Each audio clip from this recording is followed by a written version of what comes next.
The distance from Halifax to the House of Commons is about 900 miles, almost 1,500 kilometers.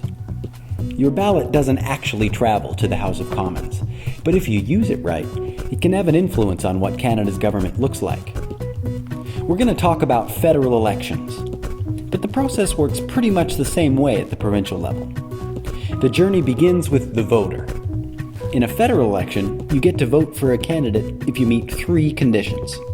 You're a Canadian citizen, you're 18 years of age or older on election day, and you're a human. You mean my goat can't vote? No votes for goats. This means you cannot vote if you are a child, a visitor, an illegal alien from another country, an actual alien from outer space, or a goat.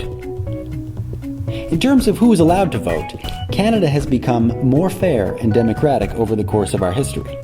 At one point in time, all kinds of people were prohibited from voting.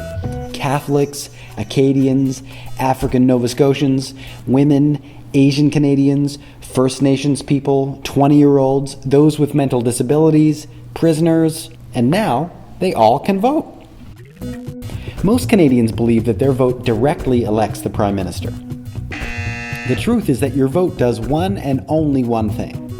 It elects a Member of Parliament from your riding to the House of Commons, also known as an MP. This is how our representative democracy works. Canada is currently divided into 308 ridings. Each riding has its own election. Some people think that the candidate with a majority of votes wins.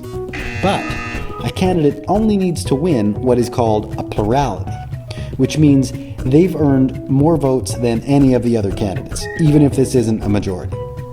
Most people call this the first-past-the-post electoral system, because in the early days of our democracy, there were only 2 political parties. So to win, you needed a majority. First past the post.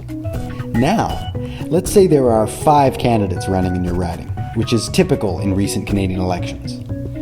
So it now makes more sense to call our electoral system closest to the post, since candidates don't need to reach the post to win, kind of like riding a bike with training wheels.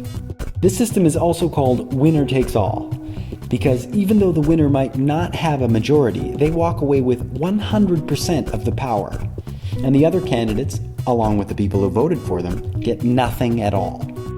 Our electoral system worked a lot better when there were only 2 parties. Many people think that every vote matters, but this isn't really true.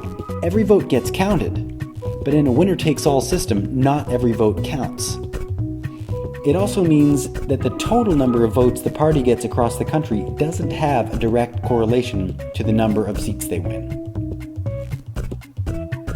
The winning candidate from each riding is elected to Parliament. Almost all elected MPs are affiliated with a political party. The party that has the most number of MPs usually becomes the government, and their leader becomes the Prime Minister. But there's more to the story than that.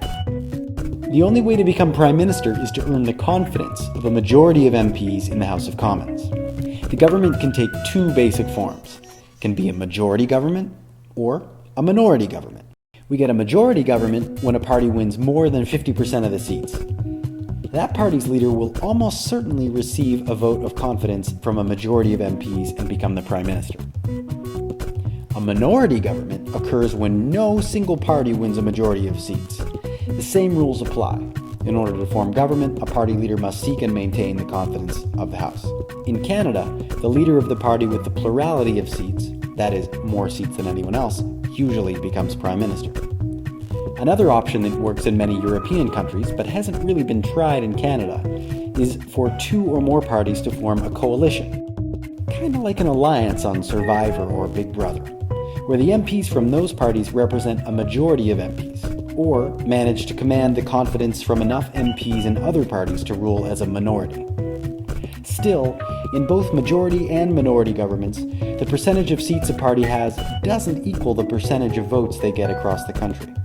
In our democracy, we Canadians have the freedom to criticize anything we want, and our democratic systems themselves are open for debate. Some smart people are using this freedom to talk about new ways to elect governments that make sense for modern times.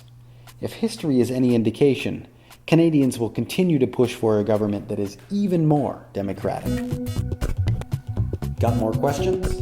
Ask us in the comments. Don't forget to subscribe and check out our previous videos.